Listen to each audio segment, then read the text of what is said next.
السلام عليكم walaal su'aal ma ku weydiin karaa السلام قصة walaal maxaa la dhahaa wadankan waxaa imaaday 2023 waxaan ku imaaday visa non immigrant and then waxaa xareystay adjustment of status based on marriage so biometricayga waxaa maray to November last year 2025 and until now keeskayga maba dhaqaaqo istaag waa so do you think like booska la geliyo wadamada Soomaaliya ka mid tahay inuu isaameeynayo biometric وحمرتي 2025 ديسمبر ما هذا no November yeah وحنا حراسة جرين كار yep كان الله يا سو ودانك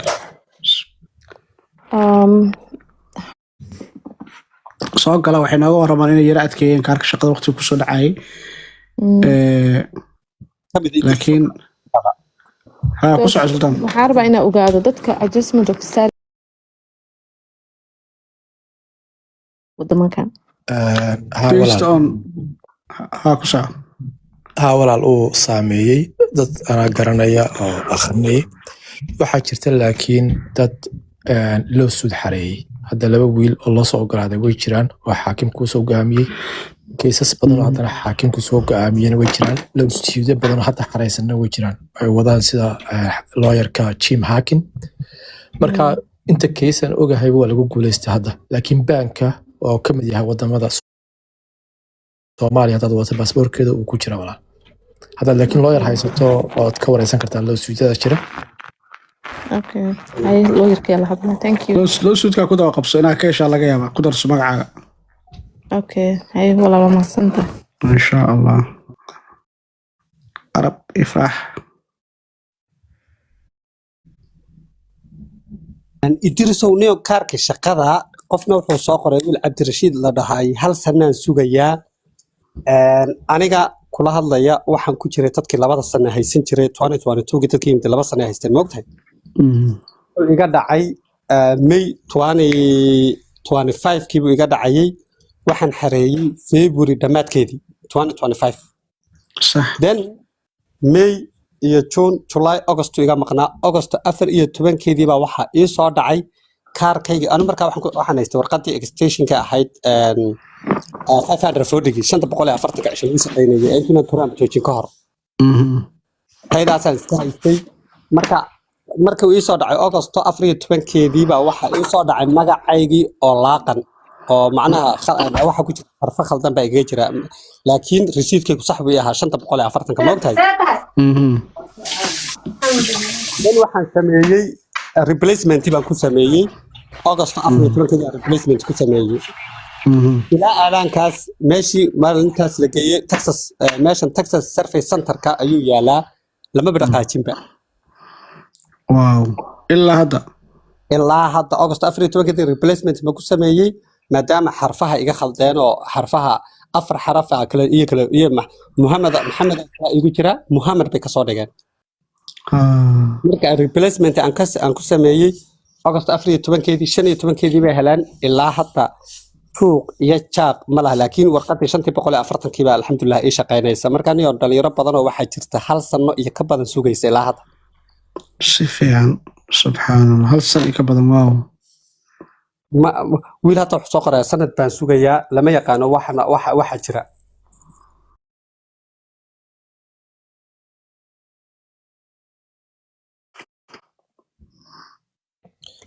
maya walaal waxa uu xareeyay sida Reddit ku qoran labadiiba ku qoran iyo lawyerkiiba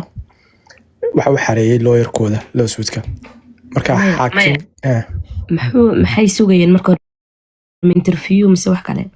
maya adjustment status sugayeen ka baan ku dhacay baankuna wuxuu sheegay aniga dhaartii baan sugi lahaa way iga kansaleen marka maandoodan sameeyay loo suudka okay hada data sameysay maxkamadda uu gudbiyo lawyerkaagu unbaa kuu soo jawaabaysa inta wixii ka dambeeyo no waxay ugu dhaheen mataqaana aniga lawyerkayga markaan u tagay loo suudka aan sameynay waxaa loo dirayaa qolada immigrationka 60 days kaas hadii ku soo jawaabeen bay maxkamadda ku dhaaranaysaa wax dhalinyaradii maanta hal qof oo Uganda lagu soo hadal qaaday ma jirto ما شاء الله dhammaantood waxaa lagu dhahay un individual baa loo soo wada individual baa inala seen individualkii unbaa lagu soo taxay qaar waa loo soo geliyey qaarna looma soo gelin aduu intaan anu aan arkay loo soo geliyey may dhammaadkeeda iyo June June 11keeda ilaa June 11keeda ilaa iyo May inta u dhaxaysa intaasaa loo soo wada geliyey wow waxoogaa xaaladii baa soo dabcaysa waxaan u malaynayaa dee ducooyinka qaar waxaa jira dadka meeshan jooga ducooyinka qaar baa la aqbalay waa wax laga yaaba ducooyinkeedii baa la aqbalay هاني هون الحمد لله لكن سيارة واشنطن dadka jooga ha soo qabsadaan halkaas deela laga soo sheegayay oo ay lahaayeen dhalinyarada waxba diidma la siiyay iyo waxba Uganda iyo waxba laga sheekinay laakiin waxda war la hubo rees siyaaro unbay noo sheegay karo hadday soo qabsadaan aada weyn niyo maanta waa sax waa war xal weeye ma sha Allah ku soo ha rees siyaarana wixii jooga soo qabsada ku siyaaro Washington ku soo Idris walaal niyo maanta qof baa isoo wacay oo halkaana mar uga duceynay qof ma rabo rag iyo dumar wuxuu ahaa inaan sheegay laakiin adoo markuu qofkii meesha tegay ayaa judge uu ka cabsanayayna waa hortaagnaa ilaahay amarkiisa wuxuu yiri judge-kii markaa meesha tagnay waxbaa ku dhacay waana laga bedelo judge kala last minute lagu soo bedelay soo jirta soomaha marka judge kalena markuu u soo galay zoomka oo shaqeyn waayay saacadii dib loo dhigay marka master hearingkii waxa la yiri wixii markuu qofka soo galaba adiga Aaron baa soo baxayso marka dambe waxa la yiri dib baa loo dhigay ballantaa xilliga kala soo laa waqti kale loo qabtay qofkaas waa reer Minneapolis baan u malaynayaa wuxuu yahay wiil iyo gabadh wuxuu yahay qofka ducadiisa anaa yaabayba marka qofka hawada ku cunayay ما شاء الله قد هودا كعني صوبهن هذا وين waxa ugu jiray mid la dhaho muxuu ahaa Philips Philips waayba ku adkeeyeenba ilaa saddexdii meelahaas la isla joogan u malaynayaa dhalinyaradu markuu qabsado asalaam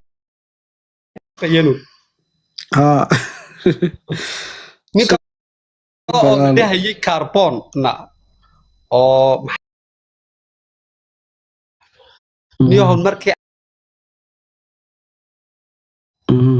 baa laga saaray charge cusub baa loo soo geliyay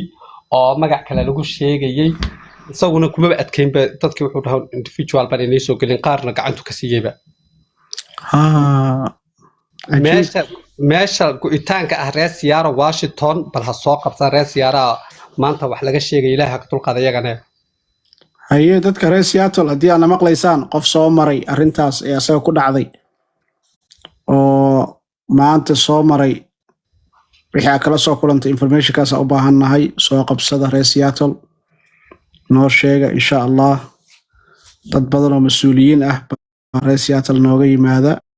oo warkooda lagu kalsoon yahay marka waa sugeynaa insha Allah way ka warhayaan in la sugaayo gabadha TPST maxaa idriso wax TPST ma hor gashay oo wax ma ka heshay يا والله informationadeeda wali waa ku daba jirnaa laakiin waxa kaliya niyo organization waxa jira la yiraahdo African Community Together oo kuwan DC ku yaala ah marka maalintii marka la xiriiray email aan diray galabnimadana email ay soo direen ballan bay qabteen berrita ah marka waxaan rabay dhalinyarada qolka la hadlay lahayn conference call ma ku galnaa because waxay dhaheen berritan rabnaa inaan kula hadalno barnaamijkaas wixii aan ka ognahay saacadii wax ma qabteen waxay qabteen 3 p.m. East Coast time 2 bay xagaa ka tahay Minnesota bay ka tahay marka waa organization ka waxay ka shaqeeyeen Ethiopia-ka iyo South Sudanese-ka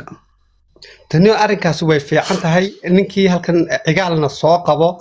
dhalinyaradana wixii diyaar soo qabo si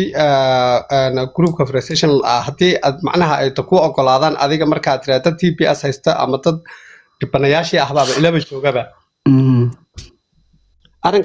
arrinkaas wax noo dhaqaajiyo un hadaan heli lahayn ma aragtaa ilaa horta Idris waa kugu asturo moogtahay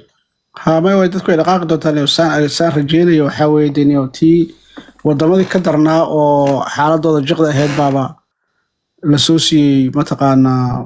positive Soomaaliya xaalkeeda ilaahay og yahay marka waxaan u malaynayaa there has to be organization waxaan ka shaqeynaya inay jiraan. haddii hadda haddii arrinkaas imika waxyo ma ay tiri unbaa loo baahanya gaaladan wax yaqaanin ma ay tiri haddaadan hadlin dee uurka waxa weeyaan waa ma ay tiri baa meesha ku hortaala mogtahay sanadkan TPS haddii Soomaali loo ogolaado waxaan u malaynayaa jaamka dhaca saa loo buuxsani qaar badan oo barigii hore TPS ta